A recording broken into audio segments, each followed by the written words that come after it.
একটু আলাদা রকম কনসেপচুয়াল কাজ করতে তো প্রথম থেকেই ভালো লাগে। এখানে শ্রীলক্ষ্মীকে রজতদার কনসেপ্ট অনুযায়ী চন্দ্র সহোদরী রূপে দেখানো হয়েছে। পুরাণে উল্লেখিত সেই অভূতপূর্ব সমুদ্র মন্থন থেকে শ্রী শ্রী লক্ষ্মী দেবীর সঙ্গে সঙ্গে কিন্তু চন্দ্রদেবেরও আবির্ভাব হয়। সাগরতল থেকে উৎপত্তি বলে দুজনেই সাগরের সন্তান রূপে মান্যতা পায়।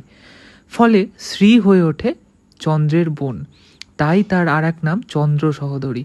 সেই সূত্র ধরেই বিশ্বাসবাড়ির এই বছরের উপস্থাপনা অবসরে চন্দ্রলোকে লক্ষ্মীর আগমন। বোনকে নিজ গৃহে আবির্ভূতা দেখে চন্দ্র ধন্য হলেন এবং স্ত্রী রোহিণীর সহিত দেবীর সেবা সৎকার করলেন। নিজের শীতল স্নিগ্ধ জ্যোৎস্নায় লক্ষ্মীর দিব্যতা সিক্ত করলেন।